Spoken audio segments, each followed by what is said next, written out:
Hello, I'm children's author Barry Hutchison, coming to you today with a very special video blog because today is publication day for the latest Invisible Fiends book, Doc Mortis.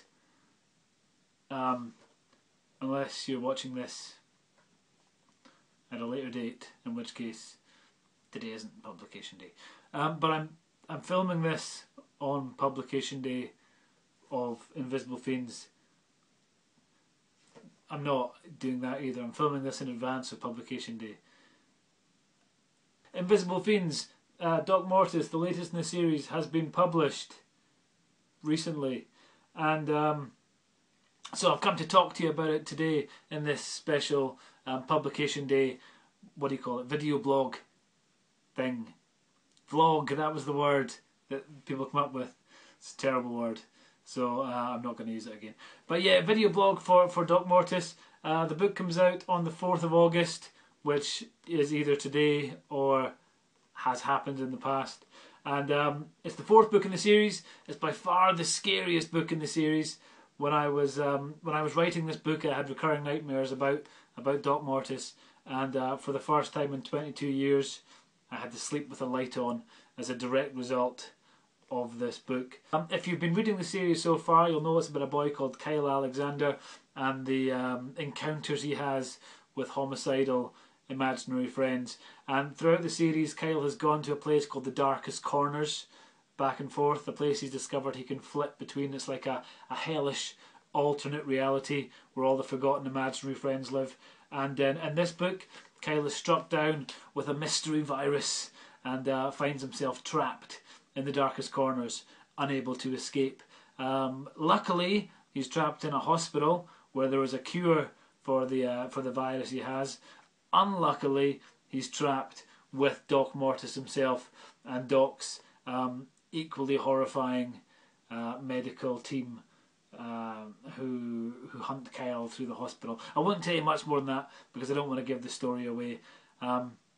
Suffice to say, being part of the award-winning Invisible Fiends series, it's very good, and I would personally say this is my favourite one of the series so far. So it's available now from all good bookshops, not the rubbish ones, none of the riffraff, and online on Amazon and various other places. So do buy it because I need money to feed my children.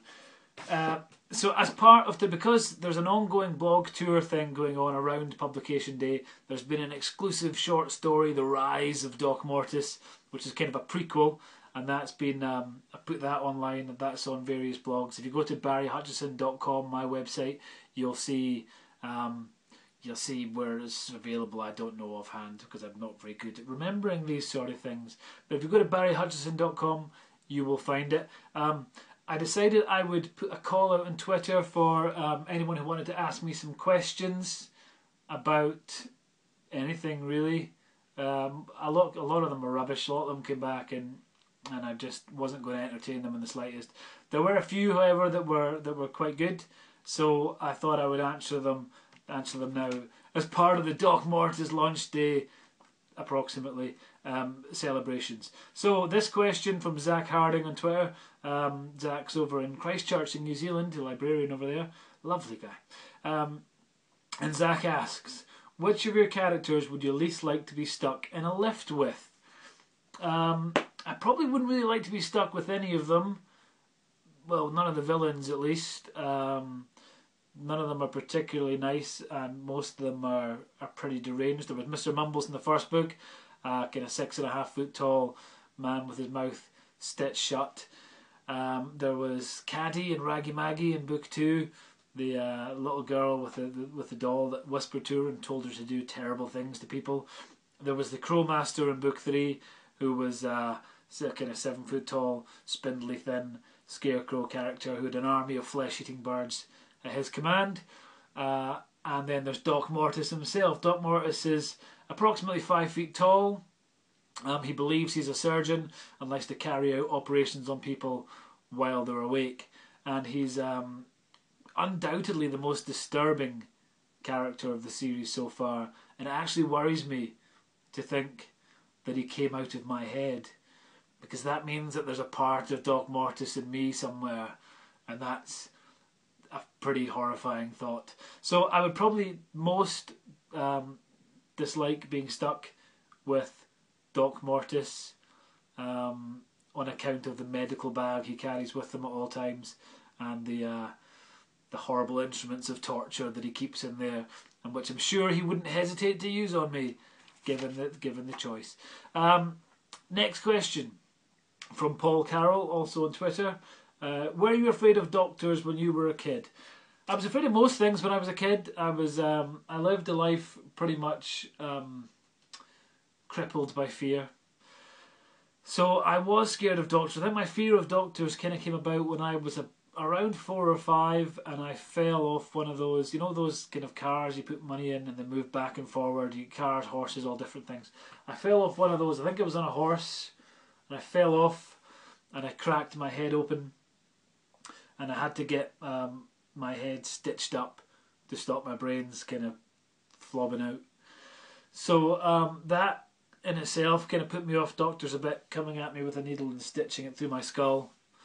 And I'm quite scared of people with stitches as well now, and that's where Mr. Mumbles came from, I think, the man with the stitched up mouth. So yes, I was pretty scared of doctors. I think like most men, I probably get more scared of doctors the older I get.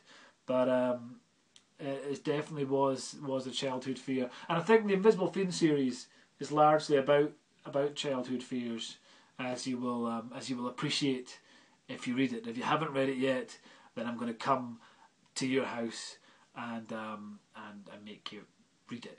You know, I won't do anything sinister or nasty, because I'm not that kind of guy. I'll just turn up with a copy of the book and you can read it. Anyway, third question. This is from Caroline. I think I did know Caroline's second name at some point, but she's subsequently removed it from Twitter, I think. But she's on Twitter as I Googled Google, which I thought was quite clever. But her question was, did you or your kids ever have imaginary friends? And the answer to that one, Caroline, is no. So that's probably pretty much it for the video blog for Doc Mortis launch day. There is a competition running soon to win copies of all 4 books which are currently available. There's still 2 more in the series to go. But check out barryhutchison.com for all the details of that, and for all the places that I'm doing the blog tour, and where you can read the Doc Mortis short story, which is almost as disturbing as the book itself. Don't forget, if you're around Edinburgh when August festival time, I'm doing a joint event with Darren Shan and Alexander Gordon-Smith. Will be talking about all things scary. I think that's on a Saturday. Other than that, I can't tell you. It's one Saturday in August. So do come along to that. Probably again, barryhutchison.com is the best source for all this information, because when I write it down there, I can instantly forget it. I can instantly wipe it from my mind, and that's why I don't remember much. So that's it for another video blog. Or maybe I should do a reading. What do you think? Should I do a reading? That's what I'll do. I'll do a reading. I'll do a reading from the book. Get comfortable. Where are we? Let's find... Okay, here we go. Are you ready? Doc Mortis, Invisible Fiends. Very scary. The lamp's flexible arm gave a faint creak as I angled it upwards. The oval of light swept up the wall and across the dirty ceiling, revealing hundreds of narrow metal pipes. They came from all corners of the room, joining together here, splitting apart there. Each pipe ended in a metal box about the size of a thick hardback book. The boxes were attached to the ceiling, 3 or 4 pipes to each one.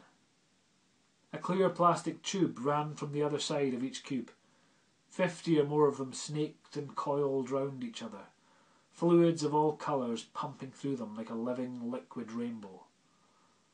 The other end of the tubes were attached to 2 large bags, made of either thick plastic or some kind of clear rubber, I couldn't tell which. Half of the tubes went to one bag, half to the other. Within the bags, the multicoloured liquids mixed and mingled to form